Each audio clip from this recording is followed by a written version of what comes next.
diver opened a stone door that hadn't moved in 5,000 years. What mystery lay behind that ancient door, and why it changes everything we thought about Bronze Age trade? The water was cold, a deep blue that seemed to swallow light, as Alexios slipped his helmet into the ancient harbor of Pavlopetri, a sunken town off the coast of Greece. He had spent 3 years mapping the marble streets, the crumbling walls, the rows of terracotta jars that still clung to the sand. The city lay half a mile from shore, at 30 meters depth, a snapshot of a world that vanished when the sea rose. On a calm morning in June, his sonar pinged a rectangular shape unlike any pier or ruin he had catalogued. The echo returned a crisp, angular silhouette, a massive slab of limestone, 5 meters wide, fitted with a groove that hinted at a lock. The slab sat flush with a shallow chamber, as if a door had been sealed shut centuries ago. Alexios felt his pulse quicken. He brushed away a veil of silt, and the stone surface revealed carvings, interlocking spirals that spiraled like the whorls of a nautilus, a stylized dolphin leaping over waves, and a series of tiny holes that could have held wooden pegs. The lock mechanism was unlike anything described in Bronze Age texts. It suggested a level of engineering that required precise planning, not the crude wooden bolts scholars usually attribute to the era. He called his team back to the surface. Among them was Marina, a marine archaeologist who had studied trade routes between the Aegean and the Levant. She whispered, "If this is a vault, its contents could rewrite the map of ancient commerce." The team lowered a custom-made crane, its metal arms humming against the water like a distant choir. With a careful push, the stone door shuddered, then moved a few centimeters. A stale breath of ancient air escaped, tinged with the smell of oil and seaweed, as if the chamber had been sealed like a time capsule. The scent was metallic, faintly sweet, and it raised a shiver along Alexios' spine, a reminder that they were disturbing a breath held for millennia. Inside, the darkness was thick.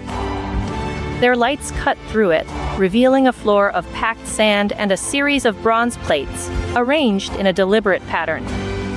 One plate bore a copper alloy ingot stamped with a symbol resembling a sun over a ship, the rays catching the beam and scattering it like fire. Another object was a glass bead, its iridescent surface catching the beam, a material not thought to be produced in the Aegean until much later. The bead shifted colors from turquoise to amber as the light moved, an impossible jewel for its age. Marina lifted a sealed clay jar, its exterior painted with blue ochre that had faded to a muted teal. Inside, she found a handful of tiny shells that, when examined under a magnifying lens, matched a species native to the Atlantic coast of Spain. The shells were smooth, spiraled, and bore a faint pink hue that only occurs in that distant shoreline. That meant a vessel from the Western Mediterranean had reached far beyond the usual trade circles of the Bronze Age. The most shocking find was a wooden tablet, preserved by the low-oxygen environment. Its surface was etched with a series of cuneiform-like marks, a script not seen in Greece, but similar to early Anatolian writing. The tablet listed quantities of tin, copper, and amber, suggesting a ledger of exchange. Alexios traced the incisions with his gloved finger, feeling the grooves like tiny rivers, and imagined a scribe carefully recording the wealth of a city that would soon disappear beneath the waves. The revelation rippled through the team. If Pavlopetri's people could lock away a vault with such sophistication, and if the contents prove they traded across the open sea, then the narrative of isolated Bronze Age societies collapses. It implies a network of sailors navigating the Mediterranean, and even the Atlantic, guided perhaps by the stars. Marina's eyes glistened. She could hear the distant echo of ancient ships in her mind, their sails billowing against a night sky. Back on the boat, Alexios stared at the stone door now ajar, its interior glowing with the reflected light of their lamps. He realized the door was not just a barrier, it was a message.